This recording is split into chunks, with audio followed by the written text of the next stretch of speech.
Coraline Animation ကိုတော်တော်များများကြည့်ဘူးကြတယ်လို့ထင်ပါတယ်။ပြလိုက်တဲ့ဇာတ်ဝင်ခန်းတွေနဲ့စဉ်းစားစရာ theory တွေဒီပုံကြီးကိုဒီဗီဒီယိုလေးကြည့်ပြီးအတူတူလိုက်စဉ်းစားကြည့်ရအောင်။အရင်ဆုံးဇတ်လန်းမိသွားတဲ့လူတွေအတွက်အကျဉ်းချုပ်လေးပြန်ပြောပြမယ်နော်။ Coraline ဆိုတဲ့အသက်17နှစ်12နှစ်ဝန်းကျင်ကလေးမနဲ့သူ့မိဘတွေဟာဘယ်တော့ထဲမှာမှမသိတဲ့ပန်းရောင်ဆိုင်အင်ကြီးစီကိုပြောင်းလာကြပါတယ်။သူတို့အပေါ်ထပ်မှာရုရှားလူမျိုးဘူဗင်စကီနေပြီးအောက်ထပ်မှာတော့ပေါက်စီနှလုံးပိုင်ရှင်အေဘရန်နဲ့ဖျဲတီနှလုံးပိုင်ရှင်မီဒီယန်တို့ပြဆက်မင်းသမီးဟောင်းညီမနှစ်ယောက်နေကြပါတယ်။ခေါ်ရိုလိုင်းရဲ့မိဘတွေဟာစားဝတ်နေရေးအတွက်စားအုပ်ထုတ်ဖို့လုံးပန်းနေရပြီးခေါ်ရိုလိုင်းကိုကြိုးမဆိုင်နိုင်ကြတယ်လို့အစားအသောက်ကိုလည်းဖြစ်တယ်လို့ပဲစားကြရတာပါ။တနေ့မှာတော့ဘိုင်းအောင်ဆိုင်ပိုင်ရှင်အဖွားရင်မြေဝိုင်ဘီနဲ့တငယ်ချင်းဖြစ်ခဲ့ပြီးအဲ့ဝိုင်ဘီကခေါ်ရိုလိုင်းကိုသူနဲ့တူတဲ့ရုပ်တရုပ်တွေ့လို့လက်ဆောင်ပို့ပေးပါတယ်။နောက်တော့ခေါ်ရိုလိုင်းတယောက်အိမ်ထဲကတခြားကဘာကိုသွားတဲ့လျှို့ဝှက်ပေါက်ကိုတွေ့ပြီးတခြားကဘာကိုရောက်သွားပါတယ်။တခြားကဘာမှာသူ့အလိုချင်ခဲ့ဆုံးဂရုစိုက်တတ်တဲ့တခြားအမေတခြားအဖေစကားမပြောတတ်တဲ့တခြားဝိုင်ပြီးဥယျာဉ်လှလှလေးနဲ့ထူးဆန်းထွေလာတွေအားလုံးရှိပါတယ်။ထူးခြားတာကတခြားကဘာလူတွေအားလုံးဟာမျက်လုံးကိုကျဲတီးနဲ့အချုပ်ခံထားရတာပါ။ခေါ်ရိုလိုင်းဟာညညဆိုသူ့ရဲ့တခြားအမေစီသွားလဲပြီးသူလိုချင်တာတွေရတဲ့ဘဝမှာပျော်နေရကနေသုံးခါမြောက်မှာတော့တခြားအမေကသူ့ကိုထားဝရခေါ်ထားဖို့မျက်လုံးကိုကျဲတီးချုပ်ခိုင်းပါတော့တယ်။ခေါ်ရိုလိုင်းကလက်မခံတော့တခြားအမေကမှန်ခန်းထဲကိုပစ်ထည့်လိုက်ပါတယ်။အဲ့ဒီမှာတေဆုံးသွားပြီဖြစ်တဲ့ကလေး၃ယောက်ဝိညာဉ်တွေနဲ့တွေ့ပြီးသူ့ရဲ့တခြားအမေဆိုတ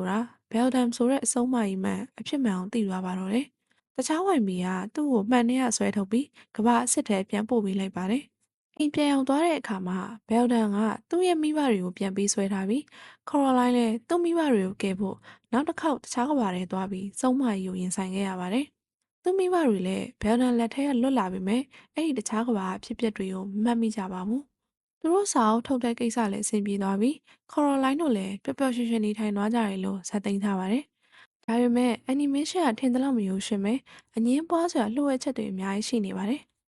ဇာတ်ကားထဲမှာခေါ်ရိုလိုင်းအမေကလွင်ရင်ကျန်တဲ့မိန်းမတွေအကုန်လုံးကကျမခေါင်းလောက်ရှိရဲ့နော်ကိုတွေပိုင်ဆိုင်ထားကြပါတယ်။ဥပမာကျောင်းယူနီဖောင်းဆိုင်ရာအန်တီနဲ့သူတို့အိမ်အောင်ထက်ကပြဆက်မင်းသမီးညီအမပေါ့what ပါပဲ။ဒီကားကတော့ကလေးတွေတော့မဟုတ်တာသိကြပါတယ်။ခေါ်ရိုလိုင်းကဝက်တစ်ချပင်အကိုင်းနဲ့ရေတွင်းပြည့်ကြီးကိုလာရှာတဲ့အချိန်အစိတ်ရှိရဲ့ဝက်တစ်ချကိုင်းကြောင့်လက်မှာအနာဖြစ်သွားခဲ့ပါတယ်။နောက်တစ်နေ့မှာတော့သူနဲ့သူ့အမေစကားပြောနေပါတယ်။ခေါ်ရိုလိုင်းယူလာတဲ့နှင်းစီပန်းတွေထဲမှာပင့်ကူတစ်ကောင်ပါလာခဲ့ပြီးသူကပင့်ကူကိုလွှတ်ပစ်လိုက်တဲ့အချိန်မှာသူ့အမေတောက်နေတဲ့ကော်ဖီခွက်တွေတက်တက်ကျသွားပါတယ်။သူ့အမေလည်းအဲ့ကော်ဖီကိုတငုံတောက်လိုက်ပြီးမှပင့်ကူကခွက်ထဲကပြန်ထွက်သွားပါတယ်။သမီးလိမ်မလေးကြောင့်သူ့အမေပင့်ကူသားမစားလိုက်ရတာကံကောင်းသွားတယ်ပြောရမယ်။တခြားကဘာကဝိုင်ဘီကခေါ်ရိုလိုင်းကိုကယ်ပြီးအိမ်ကိုပြန်ပို့လိုက်တဲ့အချိန်မှာဝိုင်ဘီရဲ့စစ်ကတကားလာခောက်ပြီးအယုတ်ကိုပြလာတောင်းပါတယ်။သူ့အဖွားကသူ့ညီမရုပ်ပြောက်သွားလို့အရန်စိတ်ဆိုးနေရလို့ပြောတော့ခေါ်ရိုလိုင်းကအယုတ်ချောင်းပွားစီပြောရင်တစုံတစ်ခုကိုတတိယသွားပြီ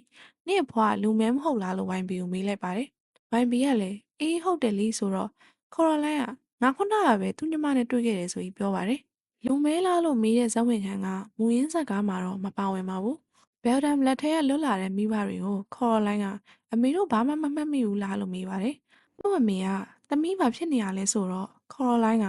မေတို့အင်ကြီးတွေဘောကနှင်းတွေရအောင်လို့ထပ်မေးပါတယ်။သူ့အဖေကအဖေတို့သူတို့ကိုပြတ်သက်နိုင်ရခဲ့တယ်ကွဆိုပြီးသူတို့ရဲ့စာအုပ်အတွက်အောင်ပွဲခံမဲ့အကြောင်းပဲပြောပါတယ်။အဲ့ဒီအချိန်အပြင်မှာလည်းနှင်းမကျနေပါဘူး။တချို့ဖြတ်လိုက်တဲ့ဇဝင်ခန်းတွေကအရေးမကြီးတာကြောင့်ခြံထားခဲ့ပါတယ်နော်။ကဲဇလန်းနဲ့ကအရန်မှောင်တဲ့ theory ကိုဆက်စင်းစားကြည့်ရအောင်။ဇကားအစမှာတွေ့ရတဲ့မိုးပေါ်ကကျလာတဲ့ခေါ်ရိုလိုင်းမဖြစ်ခင်ရုပ်ဟာပျောက်ဆုံးသွားတဲ့ဝိုင်ဘီအဖွားရဲ့ညီမပုံစံဖြစ်ပါတယ်။ဘယ်လ်ဒမ်ကအဲ့ရုပ်ကိုခေါ်ရိုလိုင်းပုံစံပြန်လဲပြုတ်ပြန်လိုက်ပြီးမိုးပေါ်ကိုပြန်လွှတ်လိုက်တာတွေ့ရမှာပါ။အဲ့ရုပ်ကဘာလို့မိုးပေါ်ကကျလာအလဲဆိုတာကိုနောက်အခန်းတွင်မှာရှင်းပြမယ်နော်။ခေါ်ရိုလိုင်းပထမဆုံးတခြားကဘာကိုသွားတော့တခြားအမေလုတ်ပေးတဲ့မွေးနေ့ကိတ်ပေါ်ကဟုံးစာသားရဲ့အိုရေးသားတဲ့ပုံဟာနှစ်ရက်ဖြစ်နေပါတယ်။အဲ့ဒီအိုနှစ်ရက်ဟာလိန်ညာနေတာလို့အဓိပ္ပာယ်ရပြီး home ဆိုတဲ့အိမ်ကအစ်စ်မှန်မဟုတ်ဘူးလို့အဓိပ္ပာယ်ရပါတယ်။အဲ့ဒီမှာတခုစဉ်းစားစရာရှိတာကအိုဟာလက်ရေးစက်နဲ့ရေးထားလို့နှစ်ရက်ဖြစ်နေရလို့တွေးလို့ရပေမဲ့ welcome ကအိုမာရောဘာလို့နှစ်ရက်မဖြစ်နေတာလဲ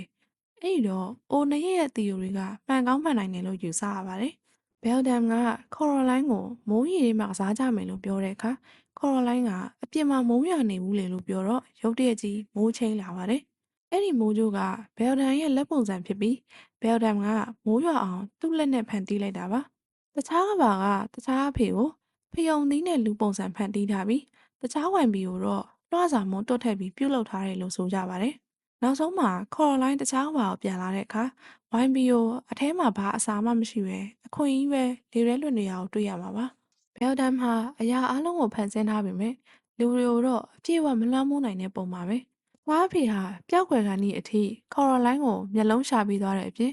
်တောင်းပန်ပါတဲ့အမေလုတ်ခိုင်းလို့ပါလို့လည်းပြောသွားပါသေးတယ်။တခြားဝိုင်ဘီလည်းအဲ့လိုပဲ။ ခေါ်ရလိုင်းကိုလာခဲ့ပြီးတကယ့်ကဘာတွေကိုပြန်ထည့်ပေးလိုက်တာမျိုးပါအဲ့ဒါကြောင့်လဲအိတ်ကောင်နေလန်းခံလိုက်ရတာဖြစ်မယ်အိမ်အောက်ထက်ကညီမစီခေါ်ရလိုင်းပထမဆုံးသွားလေတော့ကသူတို့တိုက်တဲ့ရင်နွေးချမ်းလက်ကျန်နဲ့ဘေးရင်ကြည့်ပြီးတဲ့အခါစုံးမကြီးရဲ့လက်ကိုမြင်ရမှာပါသိတယ်မလားဟယ်ရီပိုတာတွေကလိုမျိုးလေတကြားလုံးလဲကျွေးပေမဲ့တကြားလုံးကခွာမရပဲအမိုးပေါ်ပဲကတ်သွားပါတယ်ခေါ်ရလိုင်းရဲ့မိဘတွေပြောက်ပြီးဒုတိယတစ်ခါသွားလဲတဲ့အခါညီမနှစ်ယောက်ကသူ့ကိုတကြားလုံးထပ်ကျွေးပြန်ပါတယ်တကြားလုံးထဲတဲ့တက်တာထဲမှာ1921 1936 1960ဆိုတဲ့ခုနှစ်သုံးကိုတွေ့ရမှာပါ။အဲခုနှစ်တွေဟာကလေး၃ယောက်ပျောက်ဆုံးသွားတဲ့နှစ်တွေကိုကိုစားပြုတယ်လို့တော်တော်များများယုံကြည်ကြပါတယ်။ပထမတစ်ကြားလုံးခွက်ကိုခွဲလိုက်တဲ့အခါအရာဝတ္ထုတွေကိုအမှန်တိုင်းမြင်နိုင်တဲ့ကြောက်စိမ်းကွင်းလေးကိုခေါ်ရိုလိုင်းစီပေးခဲ့ပါတယ်။နောက်ထပ်တစ်ကြားလုံးခွက်နှစ်ခွက်ထဲမှာရောဘာရှိမလဲဆိုတာစိတ်ဝင်စားကြပါ။တခြားမေစီပထမဆုံးသွားလေတုန်းကခေါ်ရိုလိုင်းကအဲ့အိမ်မှာပဲအိပ်ယာဝင်ခဲ့တာပါ။ဒါပေမဲ့နိုးလာတော့အိမ်အစ်စ်ကအိပ်ယာထဲပြန်ရောက်နေပါတယ်။ကော်ရိုလိုင်းကတကယ်ပဲအိမ်ပြန်ရောက်ခဲ့တာလားဘလို့ပြန်ရောက်သွားတာလဲဖြစ်နိုင်ခြေ၃ခုရှိပါတယ်။ပထမတစ်ခုကသူအိတ်နေတော့ဘယ်လ်တန်ဖန်တီးထားတဲ့ကြွက်တို့လိုအကောင်တွေကတကားပေါက်သေးသေးလေးကနေကော်ရိုလိုင်းရဲ့အိပ်ယာထဲထိတဲပြီးပို့ပြီးခဲ့တာပါ။ဒုတိယတစ်ခုကတော့ကော်ရိုလိုင်းဟာအိမ်အစ်စ်ကိုပြန်မြောက်သွားခဲ့ပါဘူး။သူ့အိမ်အစ်စ်လို့ထင်ရတဲ့ကဘာတစ်ခုတွေကိုပို့ခံလိုက်ရတာပါ။စူပါဟီးရိုးရုပ်ရှင်တွေကလို့ပေါ့။အဲ့ဒီတော့တခြားအမေစီသွားလဲတဲ့ပထမတစ်ခါမှလည်းကတခြားအမေကခေါ်ရိုလိုင်းကိုချုပ်ပိုင်လိုက်ပြီးဆိုတာပါပဲတတိယတစ်ခုကတော့ဇကားသေးဖြစ်တာလှအောင်ဒီတိုင်းရိုက်ပြတာပါဇကားအစမှာဘယ်လ်ဒန်ကမိုးပေါ်ကကျလာတဲ့အယုတ်လေးကိုပြန်ပြုတ်ပြင်ပြီးချုပ်နေတာပါအဲ့ဒီတော့ဝိုင်းဘီအဖွားစီမှာရှိတဲ့အဲ့ဒီအယုတ်ကိုဘယ်လ်ဒန်ကဘလို့ရသွားတာလဲဇလန်းထဲမှာဝိုင်းဘီအဖွားအိမ်ကိုအတိအကျမဖော်ပြထားပေမဲ့ဝိုင်းဘီကိုအမြဲတမ်းအော်ခေါ်နေတာကြည့်ကြအဖြစ်ပန်းရောင်ဆိုင်အိမ်ကြီးရဲ့မနီးမဝေးအိမ်တစ်ခုမှနေရလို့ယူဆရပါတယ်။ပန်းရောင်ဆိုင်အိမ်ကြီးကိုအရင်ကကလေးပါတဲ့ဘဲမိသားစုကိုမှမငှားပဲဘာလို့ခေါ်ရိုလိုင်းတို့မိသားစုကိုမှငှားခဲ့တာလဲ။ဝိုင်မီကအဖွားကြီးညီမပျောက်သွားတဲ့အရွယ်ရောက်လာတော့ဘယ်လ်ဒန်ကတနီးနီးနဲ့ချင်းချောက်လို့အဖွားကြီးနဲ့ဘယ်လ်ဒန်ပေးယူလုပ်ပြီးခေါ်ရိုလိုင်းကိုထိုးကျွေးလိုက်တာများလား။ဘယ်လ်ဒန်ကတကယ်ကဘာကိုမလာနိုင်ဘူးဆိုတော့သူတို့နှစ်ယောက်ဆက်တွယ်လို့ရတဲ့အခြားလူဝက်အပေါက်တစ်ခုခုကနေဘယ်လ်ဒန်စီသူ့ညီမရုပ်ကိုပို့ပေးလိုက်တာဖြစ်နိုင်ပါတယ်။ဒါမှမဟုတ်အဲ့ဒီရုပ်ကဘယ်လ်ဒန်ဖန်တီးထားတာမို့လို့ဘယ်လ်ဒန်စိတ်ကြိုက်ထိန်းချုပ်လို့ရနေရမျိုးလည်းဖြစ်နိုင်ပါတယ်။ဇာတ်သိမ်းပိုင်းမှာဘယ်လ်ဒန်ရဲ့လက်ပြက်ကခေါ်ရိုလိုင်းရဲ့တော့ကိုလူဖို့ကြိုးစားခဲ့ပါတယ်။ဒါပေမဲ့ဝိုင်ဘီရဲ့ကြောက်တုံးနဲ့ထုတ်လိုက်လို့အစိတ်စိတ်မောင်မောင်ဖြစ်သွားခဲ့တာပါ။ညံရမ်းကောင်းတဲ့တငယ်ချင်းနှစ်ယောက်ဟာအဲ့ဒီလက်အစိတ်ပိုင်းတွေနဲ့တော့ကိုအတူတူကြည့်ပြီးရေရွေးနဲ့ပြစ်ချခဲ့ပါတယ်။သူတို့ရေတွင်းအဖုံးကိုပိတ်လိုက်တဲ့အခါဘယ်လ်ဒန်ရဲ့ကဘာမှာတော့ကလက်ကွယ်သွားတဲ့ပုံစံနဲ့တစ်ထပ်တည်းတူနေပါတယ်။တကယ်လို့ဒီရေတွင်းပြက်ကြီးကဘယ်လ်ဒန်ရဲ့ကဘာကိုသွားတဲ့နောက်ထပ်တကားပေါက်ဖြစ်နေရင်ရေ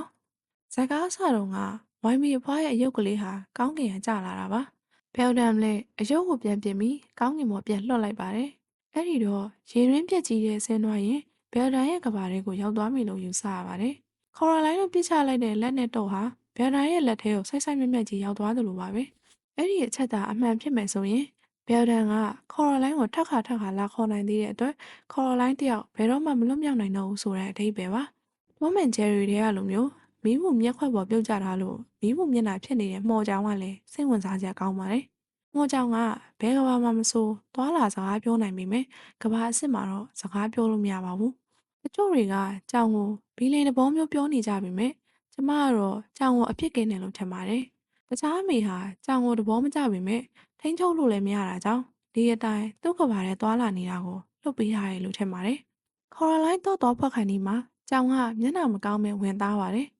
ရေရင်းနဲ့ပဲတော့ပြစ်ချမယ်ဆိုတာသိနေလို့များလားပေါ့။ပြီးတော့ကြောင်နဲ့ဘိုဘင်စကီရဲ့ချွတ်တွေလိုတရိတ်ဆန်တွေဟာတခြားဘာရဲ့လှုပ်ဝက်ဝင်ပေါက်တွေအားလုံးကိုသိတယ်လို့ယူဆရပါတယ်။ဇလန်းအဆုံးမှာကြောင်ကဘိုင်းအောင်ဆိုင်ဆိုင်းဘုတ်ရဲ့နောက်ကိုဝင်သွားတာပါ။ဘိုင်းအောင်ဆိုင်ဆိုင်းဘုတ်ကနောက်ထပ်လှုပ်ဝက်ဝင်ပေါက်တစ်ခုမှဖြစ်နေမလား။ဒါမှမဟုတ်ကြောင်ကပဲကိုဖြောက်သွားလာလို့ရနေရလားဆိုတာစဉ်းစားကြရပါပဲ။ဘယ်လ်ဒန်ဖန်တီးထားတဲ့တခြားကဘာမှာပျောက်ဆုံးသွားတဲ့ကလေး၃ယောက်ရဲ့ပုံကိုနေရံမှာချိတ်ထားတာ တခြားမေကခေါ်ရလိုင်းတက်တာအစားအစာတွေချက်ပေးပြီးသူကိုယ်တိုင်ဘယ်တော့မှမစားတာတော့ဟာကျယ်ဒီပုံစံဖြစ်နေတာစသဖြင့်တချို့အချက်တွေကလူတိုင်းသိပြီးသားမို့လို့ထပ်ရှင်းပြစရာမလိုတော့ဘူးထင်ပါတယ်နော်ခေါ်ရလိုင်းဟာတခြားကဘာတစ်ခုမှပဲပိတ်မိပြီးအချိန်တန်တော့တိုးကဘာအစစ်မဟုတ်တာကိုရိပ်မိတဲ့အခါ